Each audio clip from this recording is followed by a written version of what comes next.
Behom posledných pár mesiacov ste si možná všimli, že AI spôsobilo na burze u niektorých spoločností obrovské prepady a poklesy. Kto je už u mňa na to zvyknutý, tak ste si všimli, že rád nakupujem a investujem do spoločností, ktoré sú vyklesané a majú tzv. Kontrarián potenciál na to, že sa obráti trend, pretože majú zdravý biznis, veľmi dobré výsledky, veľmi silné čísla, víziu, potenciál do budúcna, fundament i technická analýza odpovedá nejakému nárastu. Poďme rovno k veci.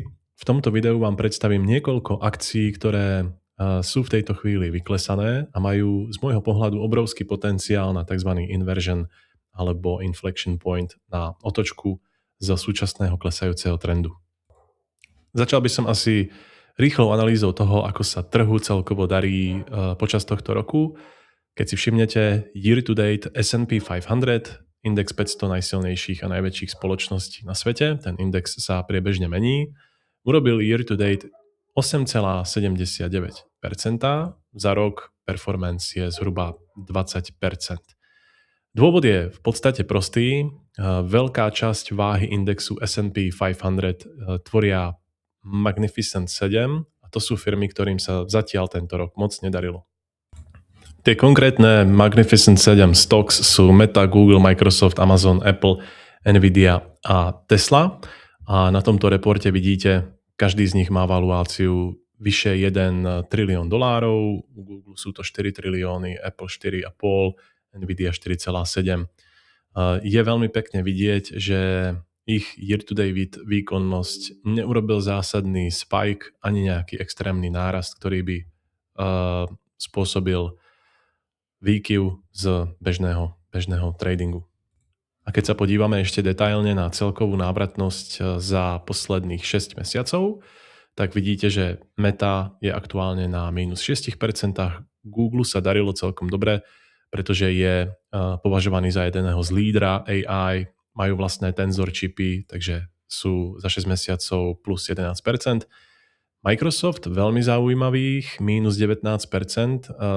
Kto sleduje môj Patreon, tak vie, že o Microsofte som už písal niekoľkokrát, koniec koncov túto firmu veľmi dobre poznám a je to jeden z AI lídrov, takže táto cena je pre mňa veľká príležitosť. Amazon aktuálne za 6 mesiacov minus 10%, hoci je vidieť pekný reverzál za posledné 3 mesiace. Apple, ten je konzistentný a darí sa mu v podstate najlepšie z celej Magnificent 7, je 21%, Nvidia len 10%, tá vlastne ako AI revolucionár celkom dneska trpí a Tesla minus 9%. Vidíte, za 10 rokov, keby ste držali, tak najsilnejší performance má zatiaľ z Magnificent 7 Nvidia. Tak toľko vlastne k S&P 500. Suma sumárum, tieto firmy majú v S&P 500 najväčšiu váhu a z toho dôvodu ten index, hoci sú tam spoločnosti ako výrobci čipov, pamätí, tak ich váha není tak veľká a i stovky percentné nárasty týchto firiem sa kvôli alokácii v danom indexe ten index až tak veľmi nezdvihol. Naopak, keď sa podívame na Nasdaq, to je 100 technologických amerických spoločností, respektíve najväčších technologických spoločností, tak tam už je jasne patrné, keď sa podívame na január tohto roku, skúsime si to zobrať od tejto zelenej, tak tam dneska obchodujeme už 16% hore. Boli sme niekde all time high nejakých 21, skoro 22% nárastu len za tento rok, pretože Nasdaq je koncentrovaný technologický index. Takže to sú výkony aktuálne najväčších indexov a aké sú teraz tie konkrétne spoločnosti, na ktoré som sa s vami chcel podívať a ktoré v podstate naskytli obrovskú príležitosť. Tak prvá z nich, možná, že už vidíte moju záložku, tak je spoločnosť Adobe, jedna z mojich obľúbených spoločností. Takže keď sa podívate na investorský dataset Adobe, tak tá samostatná spoločnosť je vidieť, ako krásne performuje. V podstate od uvedenia ChatGPT na trh nezakolísal nejak zásadne, hoci najväčší strach z investície do Adobe mali veľkí proklamátori toho, že AI kompletne nahradí tieto kreatorské nástroje alebo z veľkej časti. Adobe sa darí, keď vidíte od roku FI24, to je fiškálny rok 24, generovalo celkové revenue 21 miliárd, FI25 už to bolo 23 miliárd, takže vyrástli. A FI26, to je year to date, za posledné 2 kvartály tento rok už majú 13 miliárd. Pokiaľ to tak bude pokračovať, pretože ten trend ich kvartálnych výsledkov je rastúci, tak môžu skončiť niekde na úrovni 26. Tým pádom sa ich revenue bude postupne medziročne zvyšovať a tempo rastu bude rásť výrazným spôsobom. Keď sa podívate na ich produktovú platformu, toto je výstrižok z prezentácie z júna 2026, v podstate Adobe krásne integruje AI do svojej platformy, majú AM, Agentic Web, aplikácie, Creative Cloud, Firefly a ďalšie nástroje, ktoré pomáhajú tvorcom, business professionals, marketingovým profesionálom využívať AI a tradičných nástrojov Adobe k tomu, aby mohli generovať obsah. Není to o tom, že vás AI kompletne nahradí, ale že miesto veľkých tímov marketingových profesionálov je schopný pomocí Adobe zákazník generovať obrovské množstvo materiálu a kvalitných videí, upravovať ich pomocou AI a tak ďalej a tak ďalej. Myslím si, že toto Wall Street a investori veľmi podcenili. Myslím si, že ich vlastne obrovskou výhodou je, že AI spôsobí de facto ešte lepšiu ziskovosť Adobe. Je vidieť, že management ohlásil 8,6 miliónov nákupu akcií, tzv. repurchase program svojich vlastných akcií, čo je mimoriadne veľký nákup a chce vrátiť tým Adobe hodnotu akcií svojim akcionárom.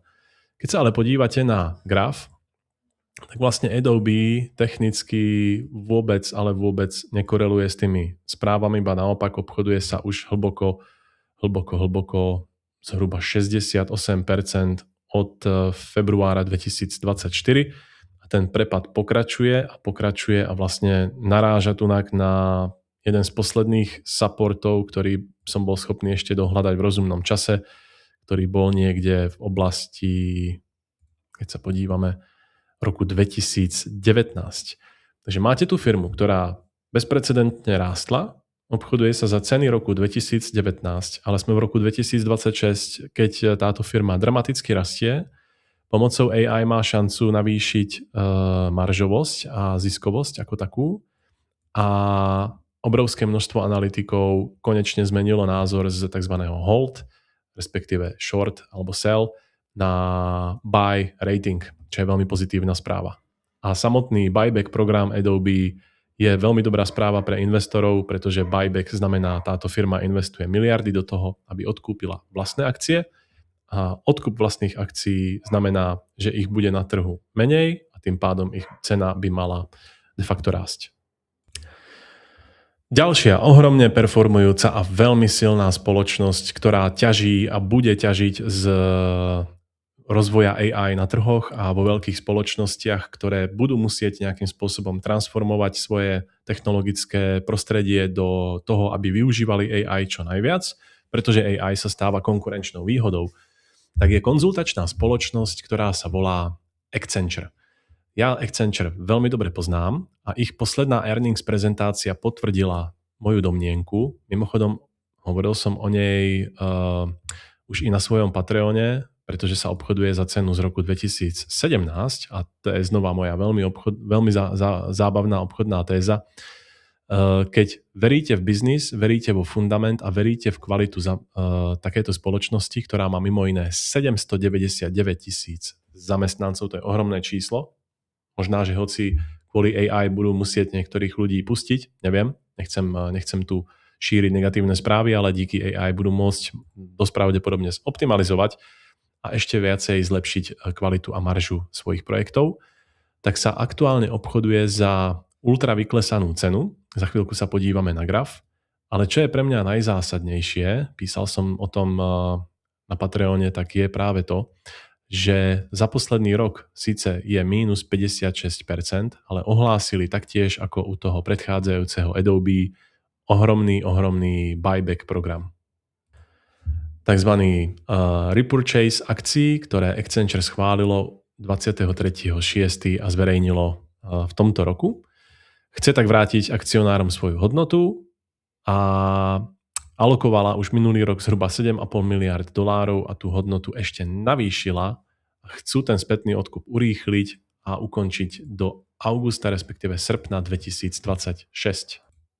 Jeden z takých dôležitých dôkazov, prečo si myslím, že Accenture len tak neumre, je jeden z posledných dílov, ktoré uzavreli z NATO, so Severoatlantickou alianciou v Ankare. Možno ste zachytili, že je v Ankare summit.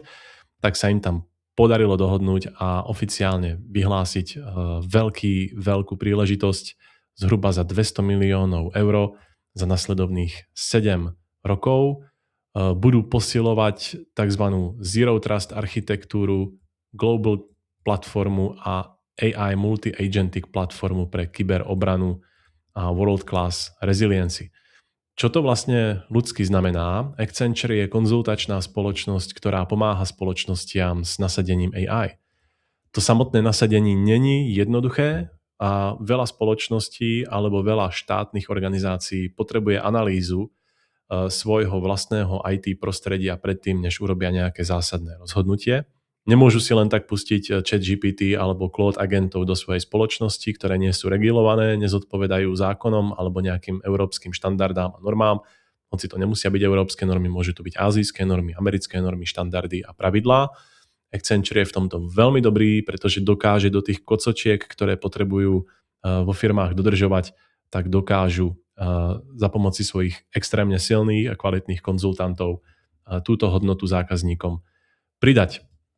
To môžu byť napríklad telekomunikácie, spoločnosti v médiách, ktoré budú určite benefitovať ako jedni z prvých za adopciou AI, kde ja vidím obrovský potenciál je práve, že Accenture im v tom môže pomôcť, nielen konzultatívne, ale i technicky, pretože spolupracujú so spoločnosťou Avanade a je vidieť, že earnings per share im krásne rástol o 9%, operation margin fungujú so 17%. Operation margin není vysoký, pretože Accenture je postavený na ľuďoch a nikdy v živote nebudú operovať s maržovosťou tak ako niektoré softverové spoločnosti, ktoré software vyvinú a miliónkrát predajú. Accenture pracuje s úplne inými nákladmi, pretože pracujú s nákladmi, ktoré sú spojené s ľuďmi. Samotný Accenture expanduje svoje dátové ekosystémy a ekosystémy partnerov, ktoré sú pre túto budúcnosť kľúčové. Dôležitý je Mistral ako európsky poskytovateľ AI. Myslím si a verím, že veľa európskych spoločností bude riešiť suverenitu a samostatnosť cloudu v Európskej únii. Gemini, Databricks, Anthropic, Palantir, OpenAI, Nvidia, Snowflake a hromada ďalších, s ktorými rozširuje partnerstvo Accenture kvôli tomu, aby mohol fundovane poskytovať analýzy a prípadne podporu zákazníkom, ktorí by mohli nejakým spôsobom migrovať a využívať cloudové technológie a AI. A jedna z posledných vecí k tomu Accenture je ich earnings per share versus stock price, môj obľúbený pohľad na spoločnosti. Občas býva medzi týmito dvoma hodnotami, ako je earnings per share, diluted a price, celková cena akcií, určitá korelácia. Tu je vidieť, že tá korelácia kvôli AI sa odpojila a je negatívna. To znamená, cena zisku na akcii systematicky Accenture rastie. To znamená, zisk z celej spoločnosti, keď podelíte počtom akcií, tak vidíte, koľko zisku máte ako akcionár na jednu akciu. Ale cena akcie klesá, takže vlastne je odtrhnutie. Sú dva scenáre, buď to bude takto pokračovať a odpojenie bude pokračovať ďalej, to by nebolo dobré znamenie pre investorov, alebo dôjde k tomu, že sa bude musieť priblížiť cena k earnings per share. Je to jedna z možností, uvidíme, ako to bude ďalej pokračovať. Urobte si vlastný research alebo sa príďte podívať ku mne na Patreon, kde sme o tom hovorili. Ďalší, neviem, či to je sova alebo vták zelený, je Duolingo. Tento tip mi dal ešte kamarát v apríli, keď som bol na Cypru a bol som z toho v šoku, pretože som s ním hral Duolingo na telefóne a prekonávali sme sa, kto sa skôr a viac naučí slovíčok v španielčine. Zaujalo ma to, pretože som si kúpil Duolingo Max, tuším za nejakých 6,5 alebo 7 tisíc korún a sú tam AI funkcie, ktoré boli veľmi zábavné, pretože som hovoril s tým medveďom v španielčine a hrozne ma to zaujalo. Keď som ale videl akciu, ako vypadá vlastne z hľadiska technickej analýzy, znova sa opakuje ten istý scenár. Hoci má Duolingo konkurenciu, trh si myslel, asi znova v prípade apríla, mája 2025, že nahradí AI kompletne, v podstate konverzačné AI, Gemini a ChatGPT, schopnosť ľudí sa učiť prostredníctvom Duolinga. To sa ale nedeje, deje sa práve opak. Keď sa podívate, tak Duolingu na pozadí, medzi tým, čo akcie klesajú, tak narástol medzikvartálne za posledný rok, od roku 2025 do 2026, počet denných aktívnych používateľov. To sú ľudia, ktorí každý deň zapnú Duolingo a niečo spolu sa naučia. Či už sú to deti, alebo sú to rodičia, to už je úplne jedno. Tak vyrástol o 21%. To je veľmi silný rast na jednoduchú aplikáciu s zelenou sobičkou. Ich počet platiacich subscriberov vyrástol o 21%, revenue rastie viacej než samostatní predplatitelia o 27%, to sú zisky, celkové bookings 14%, marža sa im malinko zhoršila, dôvodom bude dosť pravdepodobne investícia do technológií a do AI a adjustovaná EBITDA je vlastne lepšia o 1%. Net cash je v podstate veľmi silné story, s 51,6% maržou, takže vlastne Duolingo sedí na cashi, zväčšuje sa im free cash flow, nemajú nejak zásadné veľké capexy a práve díky AI, taktiež som o tom hovoril na Patreone, pretože to je podľa mňa veľmi dobrá kontrarián pozícia, dal som tam malú váhu, zhruba 3% hodnoty môjho portfólia, to je moja štandardná veľkosť pre rizikové investície, tak hovorí samo o sebe, jak u toho Accenture, tak i u toho Adobe, že sa znova free cash flow a stock price, v tomto prípade je to free cash flow a stock price, Chartloom, v podstate som si požičal od nich graf, hovorí, že sa cena akcií odtrhla od free cash flow Duolinga, ktorý sedí na veľkej hromade peňazí a akcionári obvykle, inštitucionálni, veľké fondy veľmi radi vidia spoločnosti, ktoré sedia na free cash flow. Koniec koncov to, že niektoré firmy ako Microsoft pália vo veľkom cash, tak je dôvod, prečo trebárs akcionári odchádzajú z tej spoločnosti. U Duolinga je to naopak.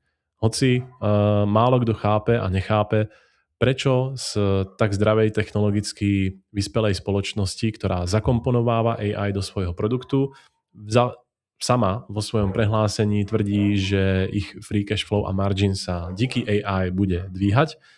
A opticky je hodne zaujímavý, ale uvidíme.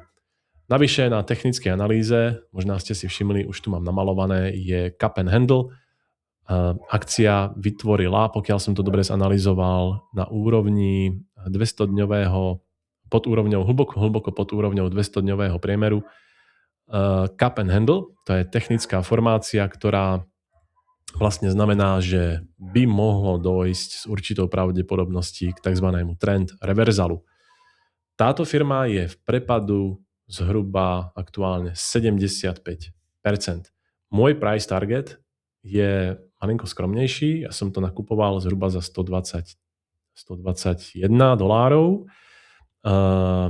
a keby sme sa dostali aspoň do úrovne tejto rezistancie a supportu, ktorá bola približne v tejto časti, dívam sa sem, tak by to mohlo byť zhruba 100 až 120% potenciálu.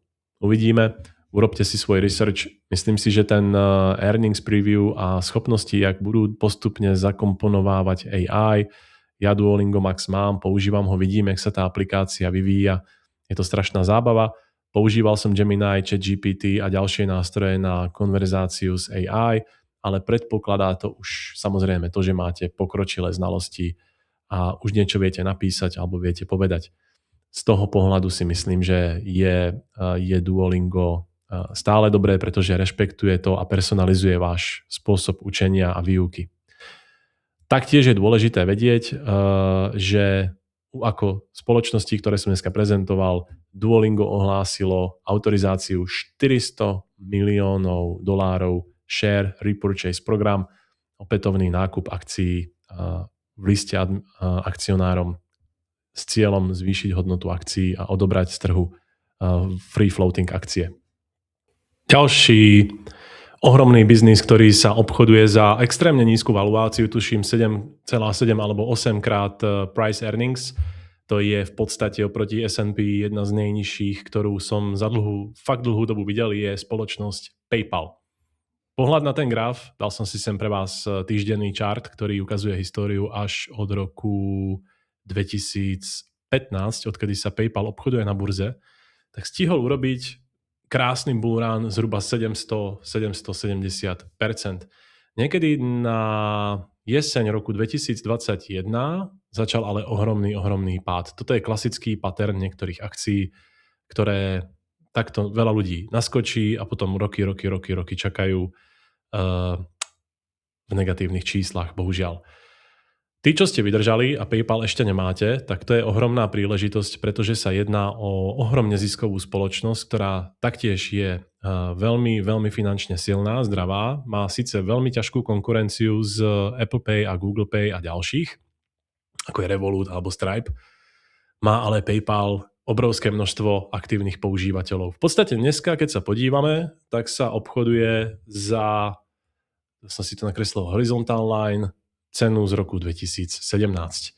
Je vyklesaná abnormálnym spôsobom a keď si s vami preletím len pár základných fundamentov, ktoré taktiež nájdete u mňa na Patreone, tak sa môžeme podívať na to, že spracuje približne $1,79 biliónov.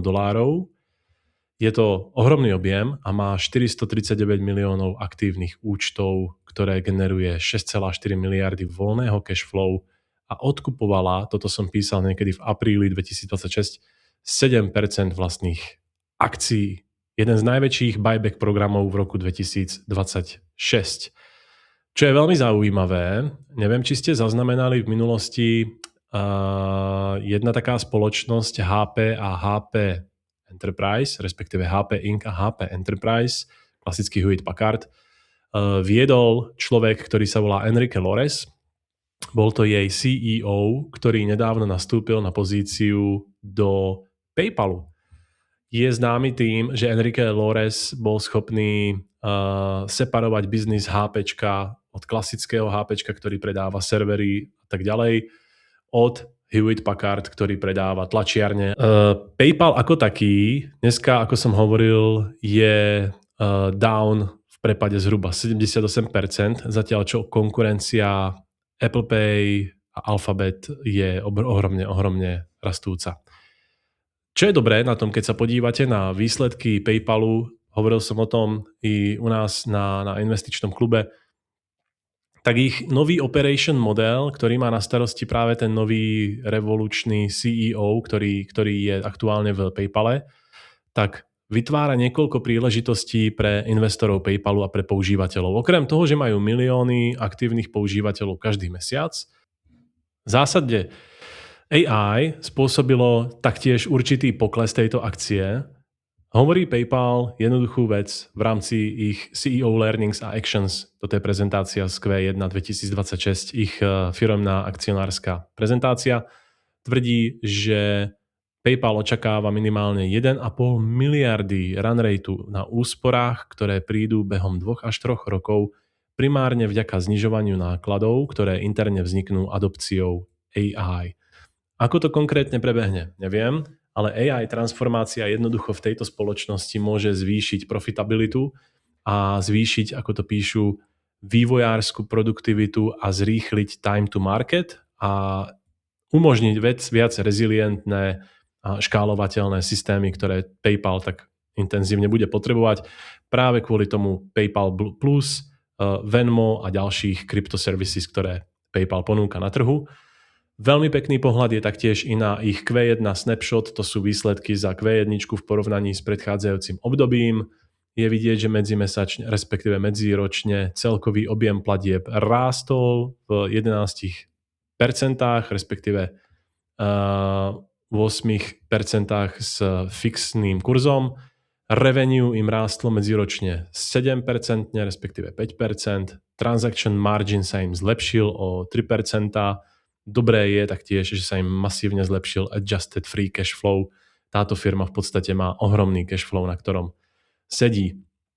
V neposlednom rade možná ste zachytili, že túto akciu nakupuje i Cassandra Unchained. Kto by nepoznal, Cassandra Unchained je vlastne Michael J. Burry, to je týpek z filmu Big Short, tak on samozrejme je furt živý, píše a publikuje svoje vlastné analýzy na Substacku, tak priznal, že na seba nakúpil niekedy, tuším, v apríli nové pozície PayPalu a otvoril za 3,5% svojej hodnoty portfólio ako nejakú ohromnú kontrarián stávku na obrátenie trendu.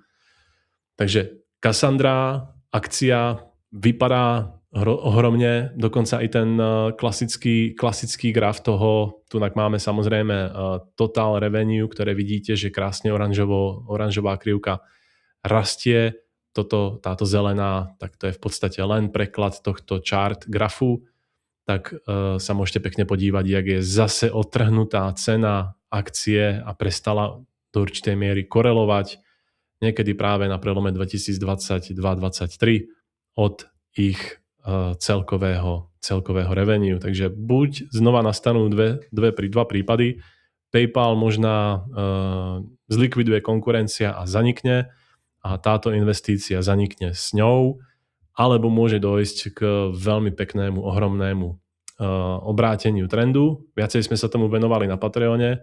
Sú názory na to, ako absurdly cheap valuation, aktuálne 8,5 krát trailing forward earnings, v porovnaní s S&P 500, ktoré je priemerne 22 krát earnings, to znamená ich priemerný PE je 22, tak PayPal je 8,5.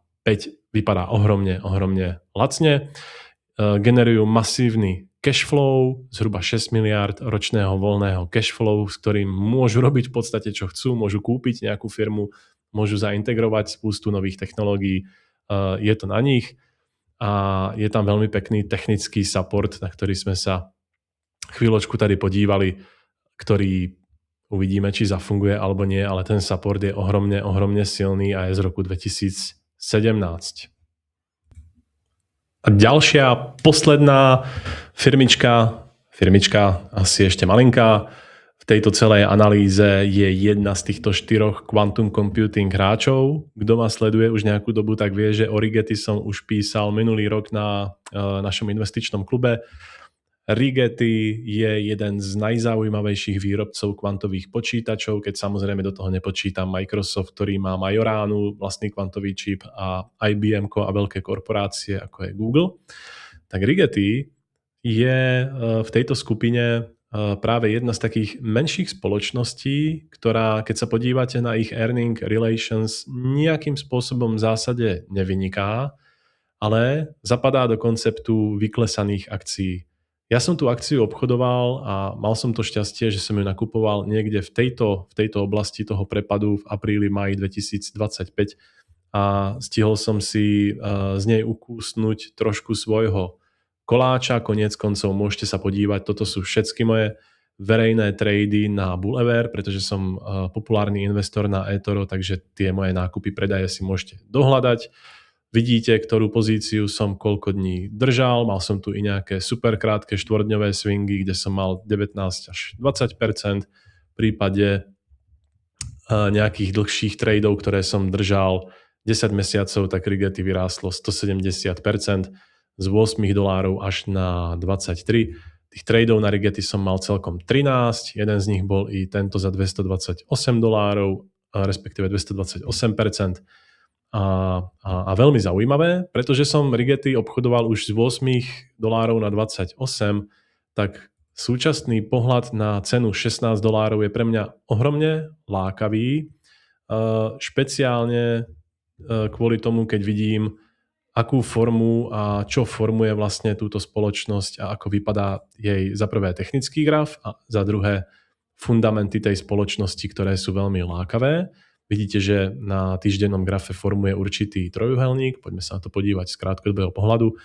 Obchoduje sa pod 200-dňovým priemerom, dokonca za posledných pár dní, pár týždňov sa obchoduje i za pod svojím 50-dňovým priemerom. Takže akcia je v tomto kontexte vypredaná a vyklesala od svojho all-time high nejakých aktuálne minus 70%. No a prečo práve Rigetti?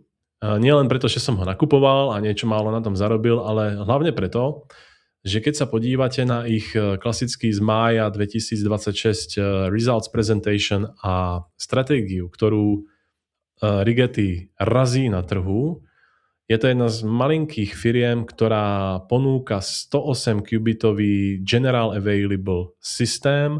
Je to najrýchlejší qubit count systém, ktorý na trhu dneska je. Navyše je modulárny. Používa ho a dá sa kúpiť cez Amazon Braket, Microsoft Azure Quantum a Qbrate.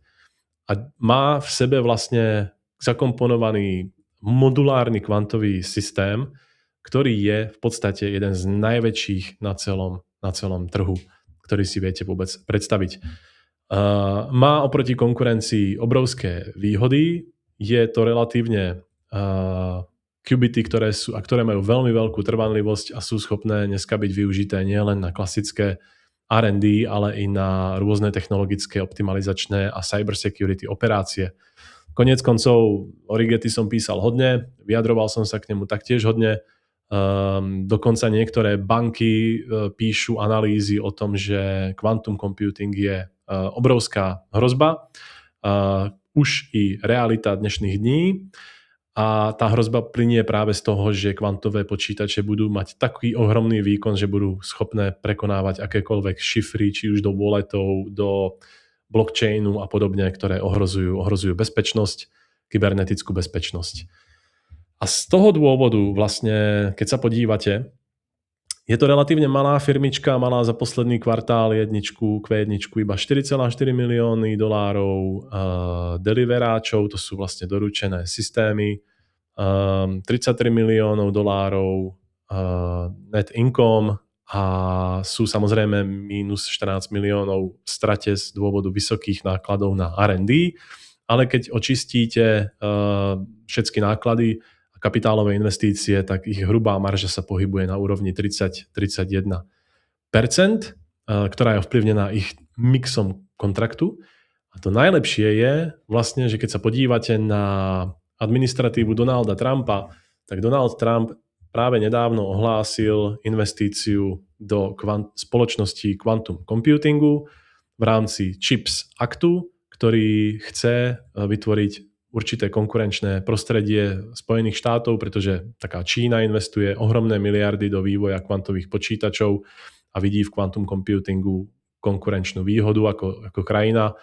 Ten, kto bude mať prvý najvýkonnejší kvantový počítač, tak bude mať ohromný výkon k dispozícii a preto americká vláda investuje milióny do týchto spoločností a US government spolu s Trumpom investovali 2 miliardy do 9 quantum computingových spoločností, pričom Rigetti bola jedna z nich.